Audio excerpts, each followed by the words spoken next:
Yo, what's up? It's Mr. Graves. Wow, that was really lame. Sorry about that. Anyway, we're going to talk about market structures a little bit here today to help you guys get ready for your quiz and test coming up here next couple of days. Let's start with perfect competition. There's four major market structures we're going to look at. The first one is perfect competition. This is the ideal market structure. One of the key things you need to remember, as we talked about in class a couple times, you have a large number of buyers and sellers that are each competing directly under the laws of supply and demand. So supply and demand is dictating what the competition looks like, what the prices are. That's the way the economy works. In perfect competition, those buyers and sellers, and there's a lot of them, they act independently. They each do what they need to do. They don't have to worry about what each other are doing. The actions of one person do not affect the actions of another buyer. So they're independent in their actions. You can also get in or out of the market easily. If you're a seller, let's say you sell corn. Let's say you grow corn, you sell it. If you decide you're tired of growing corn, you can just stop growing it. It's not a problem. Or if you decide that you want to start growing corn, well, yeah, you just get some land, start planting some crops, and you can do it. It's easy to enter or easy to exit the market. Now, here's probably the key thing that we talked about you probably need to remember here for perfect competition. One of the really critical elements of perfect competition is that sellers are offering absolutely identical products. There is no differentiation in their product. It's the same thing. So you see this a lot with agriculture. You might see with oil, gas. There might be some different types of gas, but if you're offering natural gas, it's natural gas. No matter where it comes from, it's natural gas. Or if the example we used in class was wheat. If you're a wheat farmer, your wheat's not really any different than anybody else's wheat. Just wheat, so they offer an identical product. And the buyers know the product well. Since it's identical, they have a pretty good idea. They're well informed on what they're buying. They know that product well. They have the information they need at hand. Now, the next thing we're going to look at here is monopolistic competition. So imagine on the spectrum here, if you're looking at one extreme and another extreme, on one end you have perfect competition. That's one extreme. On the far other end, you have a monopoly, which we'll get to here at the end. But next to perfect competition, you have monopolistic competition. There are some similarities, but one big difference here is that in monopolistic competition, it's not an identical product that producers are offering. It's a similar product, but it's not necessarily identical. If you look down here at the examples, one example we used in class was streaming services. Netflix, Hulu, Amazon Prime, HBO Now, all the other ones out there. They're all very similar. They all do the same thing, essentially. They allow you to stream video, TV shows, movies, things like that. But they're also a little different in how they go about it. Hulu will let you watch shows that are currently on TV, like the day after TV on some of the shows. Netflix offers a lot more in terms of original programming. Some of the other shows, or other networks or services are also offering original shows, not as much as Netflix. So there are some differences in price and things like that. So they're similar, but not identical, not exactly the same. Their interface might look different, for example. Google, Yahoo, Bing, Facebook, Twitter, Snapchat, and there are different categories like Facebook, Twitter, Snapchat. They're all social media. They're similar in that they're social media and they can help you communicate, but they're also a little different. Producers differentiate their product from other similar products. They try to do different things, whether that's they advertise a little bit differently, they brand it differently. They can put it in a different bottle if it's a soft drink or something like that. There's different things they do. They try to differentiate their product without changing the price. And here's what that gets into. Consumers base their buying decisions on non-price competition. And monopolistic competition is very similar to an oligopoly. There's a lot of competition going on between the different sellers and producers, but they're not competing based on price. They're not really trying to change the price all that much. If one person drops their price, that one seller drops their price, well, and they get a lot of business for a little while, well, the other sellers are going to see that they're going to stop dropping their price. Then that first seller's going to drop his price. And you keep having this price war that drives the price down and drives revenue down. So it's more based on non-price competition. The big thing we talk about with non-price competition is advertising. That's the big element in non-price competition, how you differentiate your product. And producers increase the profit for their product by increasing demand. To increase demand, you try to convince people that your product is better than your competitor's product. Even though it's pretty much it's very similar. It's a very similar product. Like Netflix and Hulu, they compete with each other. It's a very similar product, but they try to convince people to buy their product, to get a subscription with their service. And they do that by advertising. Say, hey, look, we get all these new shows. It's much easier to work. It's cheaper. Or it's not really cheaper, but we have all sorts of different types of plans. Like Netflix will allow you to do the physical CDs. Hulu doesn't allow you to do that. It's only a streaming service. So it's all about finding a way to differentiate your product and get consumers to increase their demand for your product without actually changing the price. Well, an oligopoly is very similar to a monopolistic competition situation. In an oligopoly, remember, olig, that prefix means few.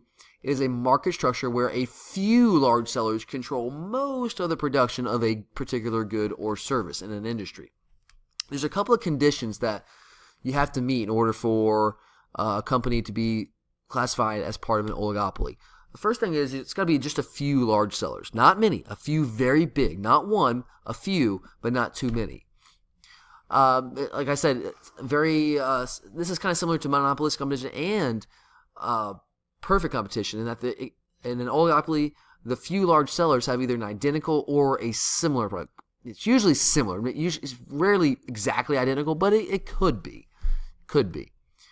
It's difficult for someone to enter the market in an oligopoly because think about it. If you have a few large sellers who have a lot of money, like let's say Coca-Cola and Pepsi, that's an oligopoly in the soft drink industry. Most of the soft drinks, bottled drinks you can buy are owned by either Pepsi or Coke. Most of them, not all, but most. It's very difficult for me if I want to start my own soft drink company. It's very difficult for me to enter that market and actually compete with Coke and Pepsi because they just have so many advantages built in because they're so big and powerful and wealthy. They control the advertising. They have name brand recognition. People know them. They're familiar with them. They have a lot of factories all over the place. They've almost cornered the market. So it's difficult for someone to enter the market. There are a few properties to go over as well. In an oligopoly, the companies that are a part of an oligopoly engage in non-price competition. Let's go back to Coke and Pepsi. Well, Coke and Pepsi, their products cost essentially the same thing. If you go to the vending machine, maybe I think Ness said $1.69. I said $1.50, but Ness corrected me. Thank you, Ness. $1.69 for Coke, probably about $1.69 or something very close, maybe $1.67 for a Pepsi. Very similar. But they still compete with each other. Think about all the advertisements you see on Super Bowl Sunday and just any other day. They have a certain way that they try to brand their product and push it on people and advertise it. They have a certain kind of idea that they want people to have about their product. It's in an oligopoly, you also have interdependent pricing. You have either a price leader or price war. So if one company prices their product at a certain level, well, the other company is probably going to follow suit. They're going to follow the leader in essence. So the decisions you make on what your product is going to cost and how you're going to price it depends on the pricing of the other companies. If the other companies start cutting their price a lot, well, you're going to start cutting your price. So it's based on what each other do. And now one of the negative things in oligopoly is you can have some collusion. Since there's only a few large sellers, they can get together and collude, basically conspire, in secret, talk about how they're going to fix the price. Collusion is very similar to price fixing. I think that might actually be on the quiz or on the test. That if they collude, they're going to fix the price at one level. Say, all right, guys, there's only a couple of us here. There's only 4 companies in this particular market. So Verizon, AT&T, T-Mobile might get together and say, look, guys, you know what? I know we compete with each other, but we all want to make revenue. So let's just agree. Let's agree informally. They're not going to write it out, but let's agree informally to not charge any less than one set amount. Because if we go underneath that, we're going to cut into our profit. So let's charge roughly the same thing. We still compete with each other, but let's not drop the price. That's collusion. And when those companies, those few large sellers get together and they start colluding with each other, that's what you call a cartel. They join together to try to fix the prices, and it works to the detriment of consumers. So here's some examples of oligopoly. We talked about soft drinks. You got Coke products here, Pepsi products here. Cereal is another one. You got Kellogg's. You got General Mills up there. Now let's get to the last one, monopoly. So this is the far end of the spectrum. So on one end, you've got perfect competition where everyone is independent. All the buyers and sellers operate independently. On the far end, you have a monopoly. So where you have one single seller. In a perfect competition, you have a ton of buyers and sellers. But the defining characteristic, I said, of a monopoly is it's got one single seller that controls all production of a good or service. Now, sometimes you don't really see pure monopolies where there's just only one. But if one single seller has the majority of the market shares.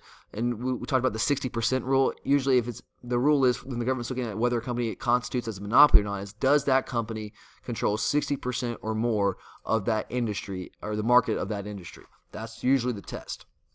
So let's look at a couple characteristics of monopolies. Other sellers, like an oligopoly, cannot enter the market easily.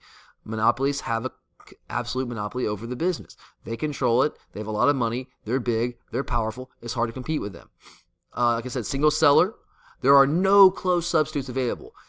Most monopolies happen because they just have that monopoly over that particular industry. So the example I used in class, just to refer back to what we talked about, was in Athens when Omni Club bought out Bodyplex. For a little while there, they had a monopoly on fitness gyms in Athens because there were no close substitutes available. There used to be a substitute with Bodyplex, but once they bought Bodyplex and became Omni, well, there's no close substitute. So Omni was really the single seller of fitness gyms in the Athens area. Now that's starting to change with Crunch Fitness, a couple other places are opening up. But for a little while, they had monopoly. And that wasn't good for consumers because my gym membership for a year went up from $249 the first 2 years I was there to $479 the next year. So and that was right after they closed Bodyplex because there were no close substitutes. They knew I had no option. If I wanted to work out, I had to go to Omni unless I wanted to drive 20, 30 minutes to another town. But if I want to work out in Athens, where I live, near my home, I had to work out at the Omni Club. So they knew that. They knew there were no close substitutes. They were able to charge me. If I didn't want to pay the $479, well, sucks for you, Mr. Graves. You just won't work out in Athens. So I had to fork over the money. It's a monopoly. There's a couple of different types of monopolies. The first one's a natural monopoly. And these are okay, but some monopolies are allowed to exist, like a natural monopoly. And this is a market where competition is really inconvenient and impractical. So it's really the most efficient way to do it is for one single seller to produce the good. And that's usually seen in public goods like public utilities, public-private utilities, Jackson EMC, Walton EMC, whatever. Since it's really efficient to only have one person or one group, one company selling that particular utility in that area. A geographic monopoly is also allowed because this is a market where your geographic area is so limited that a single seller can control that item's manufacturer.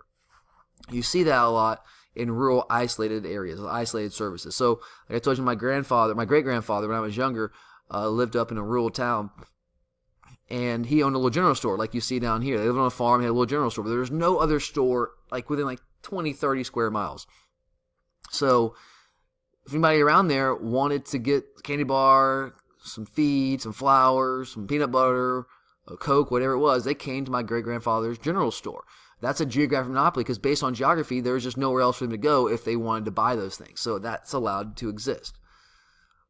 Technological monopolies, though, this is where you get to where it might not be allowed to exist. It's a market that's dominated by a single producer because of a new technology it has developed. So an example would be Windows 10. And those, in a technological monopoly, those services are protected by patents or copyrights.